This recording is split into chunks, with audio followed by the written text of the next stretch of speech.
benvenuti a tutti gli amici di Music Off. Siamo qui da Sergio Tomassone Roma, io sono Davide Tomassone in compagnia di Moreno Miglioni. Ed è passato un altro anno, siamo nel 1959, abbiamo lasciato la 58, abbiamo raccontato un po' della bellezza del Sambas e della tavola a libro e passiamo alla 59. Ecco, la 59 è subito, in questo caso vediamo una collector choice, una serie di chitarre realizzata fino a qualche anno fa, nella quale hanno preso un po' tutte le più belle Les Paul storiche dei collezionisti o dei musicisti e le hanno fotografate in 3D a 360 gradi e ricreato in tutta la loro bellezza, non solo quindi nel colore ma anche nelle rotondità, nelle curve e negli accenti proprio costruttivi. Questa è una 44, una Collector Choice 44, l'ultima della serie realizzata. E come ti è sembrata tra le mani? Perché sei salito di un anno rispetto al 58. Molto bella. Cosa hai sentito di diverso? Un manico Raccontaci. un po' più piccolo. Certo. Quindi è un po', diciamo, meno importante proprio la massa del manico. E sul suono forse più dinamica, un po' più... Ecco, sul suono e sulle dinamiche, sulla sensazione. Ti interrompo un secondo perché ci sono proprio stati studi sulla combinazione della parte del body con l'incastro, come dicevo l'altra volta, il long tenor neck, con un utilizzo anche di colle specifiche, perché anche la colla che viene utilizzata ha un'importanza vitale nella trasmissione del suono manico-corpo. Quindi l'insieme di vibrazione del corpo, del manico incastrato con una determinata tastiera, e anche su questo c'è stato molto da dire, anche se più assottigliamo i legni più diventa difficile stabilire l'importanza di un elemento piuttosto che un altro, ma anche il tipo di tasto, insomma tutti gli elementi che compongono lo strumento, compresa la paletta, interferiscono, interagiscono, intervengono sui parametri fondamentali che sono la rigidità dello strumento nel suo insieme che vibra quindi in sincro o sui suoi modi di vibrazioni e quindi di suonare. I pick-up in quegli anni già erano differenti, abbiamo detto, perché avevamo delle tolleranze elevate. A questo aggiungiamo questa continua variazione nel tempo di casa Gibson del manico, a questo aggiungiamo colori differenti, sfumature differenti, come vi ho già detto, realizzare le sfumature non era facile e ogni tinta, ogni colore prendeva poi disegni diversi e nel tempo poi ancora di più differenziavano. Questo per dire che è difficile pensare che ci sia una di queste chitarre uguale, identica all'altra, ognuna ha un suo gusto, ha un suo colore, ha un suo sapore, ha una sua miscela di elementi, per cui veramente l'intervento che Gibson ha fatto negli ultimi anni di repliche costanti, continue, ricercate, ottimizzate, con ricerche, ottimizzazione addirittura della miscela delle plastiche, quindi intervenendo proprio nei minimi particolari, bisogna dire che hanno fatto sicuramente un ottimo lavoro nel riproporre e riprodurre questi strumenti. In questo caso hai provato un prodotto con una tastiera in Indian Rosewood, quindi top in acciaio fiammato. Spero si riesca a vedere dal video la bellezza della finitura leggermente creco, leggermente crepata nella tavola. Non so se riusciamo ad ottenere una visibilità così precisa, ma è veramente una sfumatura bella, bella, bella.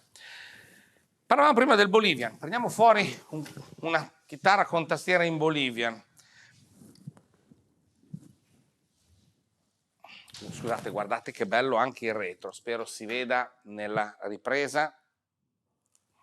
Quando vi dicevo repliche fedeli dalle parti ossidate del ponte alla parte consumata, veramente sono capolavori queste chitarre, anche nel manico, nella struttura. Sono repliche fedelissime. Questa è la Vic Daprat, un grande collezionista.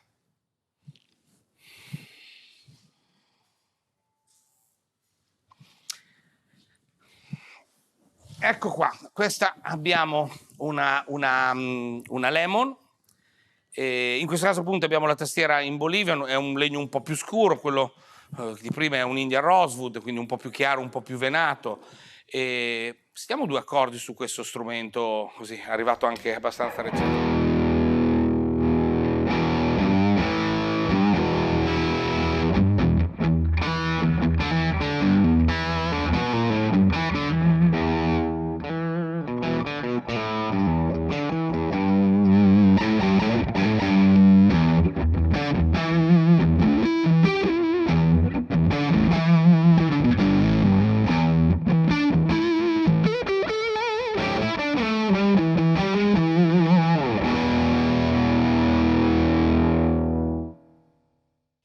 massa, rigidità, flessibilità, sono tutti questi gli elementi che alla fine intervengono nel far vibrare la corda in modi di vibrazioni che poi vengono captati dal pick-up.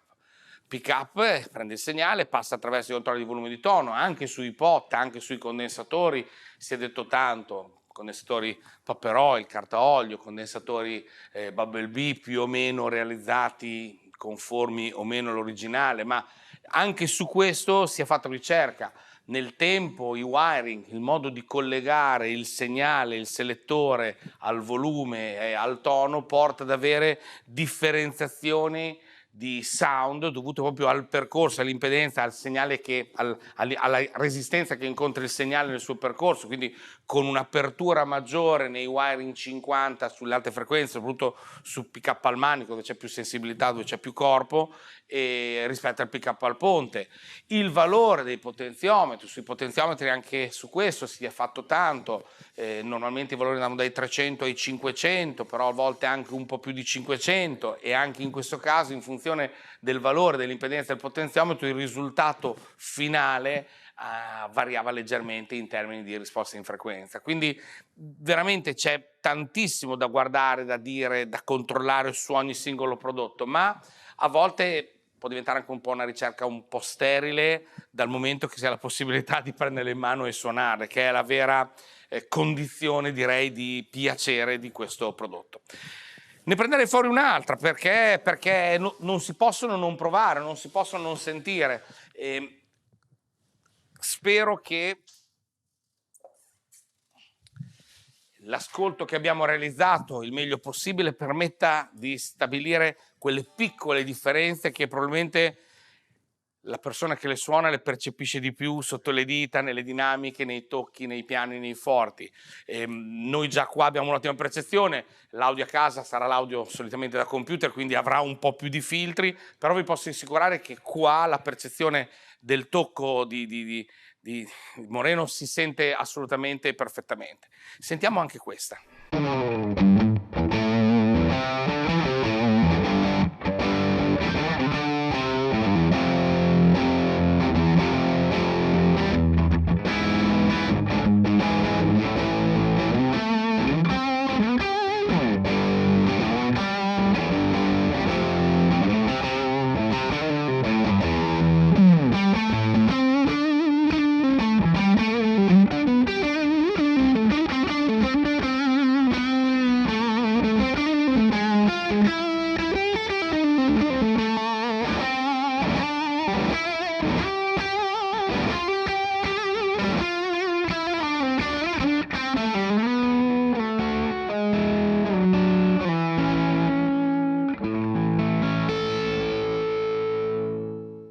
Questo è un Delivery Burst, bellissima.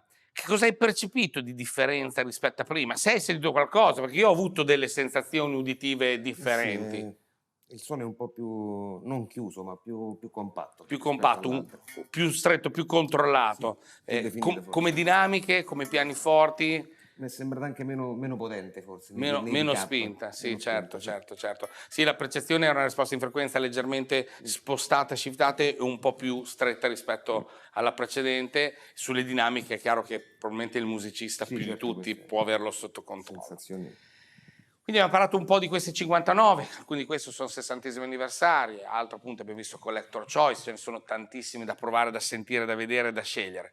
Ma quello che mi preme è questo spostamento del suono dello strumento attraverso l'utilizzo di ottimizzazioni di spessore di manico che quindi portano ad avere frequenze, modi di vibrazione dello strumento anche a parità di pick-up, anche se all'epoca non lo era, oggi è più facilmente riproducibile questo, che hanno permesso di ottenere veramente tanti colori di suono e tanti colori di sambas.